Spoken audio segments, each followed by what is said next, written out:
Hello दोस्तों, अस्सलाम वालेकुम। Welcome to my channel Pakistani shocking reactions. दोस्तों, मेरा नाम अली हैदर है और मैं पाकिस्तान से हूँ। तो दोस्तों, अभी हम देखेंगे Shri Krishna and Balram conversation Mahabharat Star Plus. तो हमने महाभारत से जो भी कन्वर्सेशन है, कृष्णा जी हो या अर्जुन हो या कर्णा हो, भीष्म जी, द्रोणाचार्य, सबकी कन्वर्सेशन देखी और उनकी कन्वर्सेशन से बहुत कुछ नॉलेज भी मिली है। तो अभी देखते हैं कि बलराम के साथ क्या कन्वर्सेशन होती है। तो वीडियो स्टार्ट करने से पहले आपसे रिक्वेस्ट है, अगर चैनल को सब्सक्राइब नहीं किया तो प्लीज सब्सक्राइब कर लें। तो चलिए शुरू करते हैं। प्रणिपात दाऊ, आप ही की प्रतीक्षा कर रहा था कि कब आप अपनी तीर्थ यात्रा पूर्ण कर यहां पधारेंगे। नहीं कान्हा, तुम्हें भय था कि मैं आकर तुम्हारा पक्षपात रोकूंगा।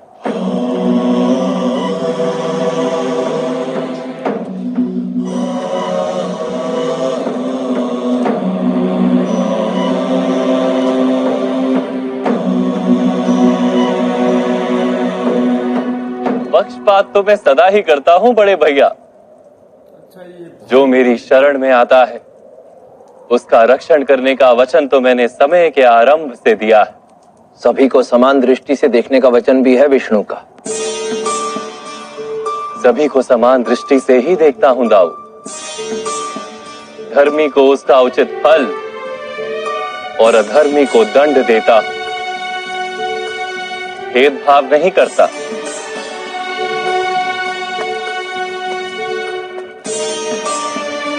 किंतु मानवीय अवतार धारण करने पर हमें मानवीय मर्यादाओं को भी धारण करना होगा। अपने प्रत्येक अवतार में यह ज्ञान तुम्ही ने मुझे दिया है। इसी कारण अपने ब्रह्म स्वरूप में मैं विष्णु का सेवक शेषनाग हूं। तो वहीं दूसरी ओर अपने मानवीय स्वरूप में तुम मुझे दाऊ कहकर सम्मानित करते हो। तो कान्हा, जो पक्षपात मनुष्यों के लिए अनुचित है वो क्यों कर रहे हो? नदी अपना रास्ता पत्थरों के बीच में से निकालती है दाऊ, किंतु कभी कभी पत्थरों को तोड़ना भी पड़ता है दाऊ। ये समय ऐसा है, यदि पांडवों की पराजय हो गई तो मेरा अवतार कार्य अपूर्ण रह जाएगा। मैं तुम्हारे इस तर्क से सहमत नहीं हूं अनुज। युद्ध भूमि में तुमने अंगराज कर्ण के साथ छल किया, पितामह भीष्म के साथ छल किया, गुरु द्रोण के साथ छल किया, परंतु मैंने तुम्हें रोकने का प्रयत्न भर भी नहीं किया। जानते हो क्यों? क्योंकि ये सब योद्धा थे, रणभूमि में खड़े थे। परंतु एक तपस्वी स्त्री से छल करके तुम्हें क्या प्राप्त होगा कान्हा? तुम्हारे इस एक कृत्य से मानवता का तपस्या के ऊपर से विश्वास उठ जाएगा, ईश्वर पर से विश्वास उठ जाएगा। कान्हा, तुम्हारे विषय में अपशब्द कहे जाएंगे। भविष्य में कोई तुम्हारी पूजा नहीं करेगा। मैंने ऐसा क्या भयानक कार्य किया है दाऊ? एक माता अपनी तपस्या का फल अपने पुत्र को देना चाहती थी। इस कार्य में कुछ भी अनुचित नहीं था। एक योद्धा अपनी सुरक्षा के लिए कवच चाहता था, इसमें भी कुछ अनुचित नहीं था। परंतु फिर भी तुमने दुर्योधन के मन में भ्रम उत्पन्न करके उसके एक अंग को निर्बल रह जाने दिया। अब युद्ध भूमि में उसी दुर्बल अंग की ओर संकेत करके तुम भीम द्वारा दुर्योधन का वध करवा दोगे। मेरा प्रश्न तुमसे यह है प्रिय अनुज, यदि तुम्हें इतनी सरलता से ही परिस्थितियों को व्यवस्थित करना था तो इतनी हिंसा क्यों करवाई? कोई महामारी फैलाकर सबका वध कर देते, समाज को यूं हिंसा का पाठ तो ना मिलता।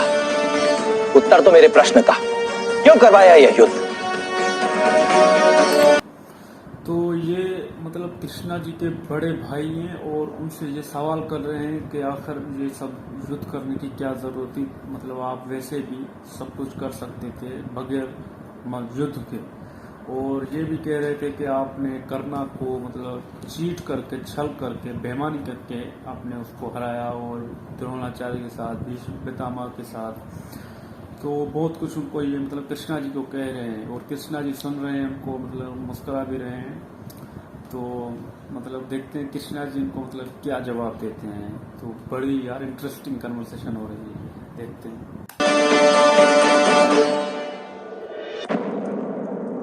मैं ज्ञान का कारण हूं दाऊ, तो आप स्वयं ज्ञान की मूर्ति हैं।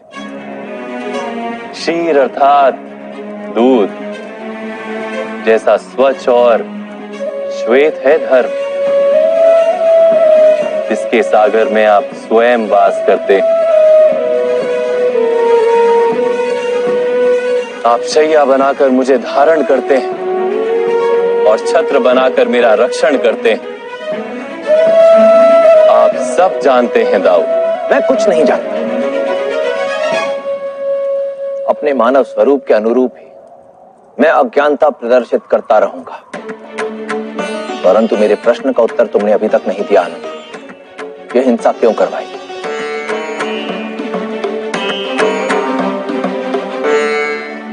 मनुष्य जिस वस्तु का मूल्य नहीं चुकाता, उस वस्तु का मूल्य ही नहीं समझता।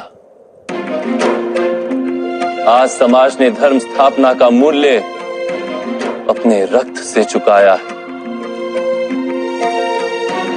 इस धर्म का नाश अब सरलता से नहीं होगा। यदि ऐसा है प्रिय अनुज, तो यह मूल्य तुम अपने प्रिय पांडवों को क्यों नहीं चुकाने देते? क्यों पग पग पर उनकी सहायता करते हो? आपका क्या आदेश है दाऊ? तुम भीम को विजय की ओर संकेत नहीं करोगे। दुर्योधन के निर्बल अंग के विषय में किसी से चर्चा नहीं करोगे। देखो, युद्ध समाप्त होने वाला है, इसलिए मेरी इच्छा है कि एक बार, केवल एक बार, पांडव अपनी विजय का मार्ग स्वयं ढूंढने का प्रयास करें। मैं भली भांति जानता हूं शकुनी ने मुझे यहां क्यों बुलवाया है।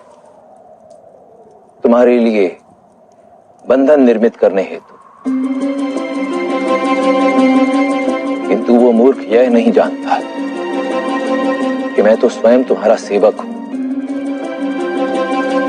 केवल इस मानव स्वरूप में तुम्हारे ज्येष्ठ भ्राता का भेष बनाकर आया हूं। देखो कान्हा, मैं यहां युद्ध के नियमों के उल्लंघन की चर्चा करने नहीं आया, ना ही छल कपट की निंदा करने आया हूं। वो सब तो हो चुका है। परंतु सोचो, यदि मानवता को यह लगेगा कि सफलता प्राप्त करने के लिए मात्र तुम्हारी कृपा ही पर्याप्त है, तो लोगों का पुरुषार्थ से, परिश्रम करने से विश्वास ही उठ जाएगा, पुरुषार्थ को त्याग देंगे। इसलिए हे वासुदेव कृष्ण, मैं मानव स्वरूप में तुम्हारा ज्येष्ठ भ्राता तुम्हारा आह्वान करता हूं कि मानवता की भलाई के लिए पुरुषार्थ का पुनः स्थापन कर।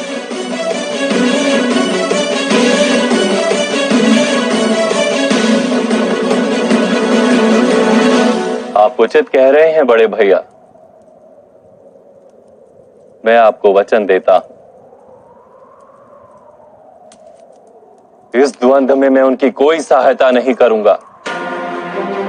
पांडवों को उनका मार्ग स्वयं ढूंढने दूंगा। दुर्योधन की विजय भी हो जाए तो भी नहीं रोकूंगा। धर्मे च अर्थे च कामे च मोक्षे च भरतर्षभा,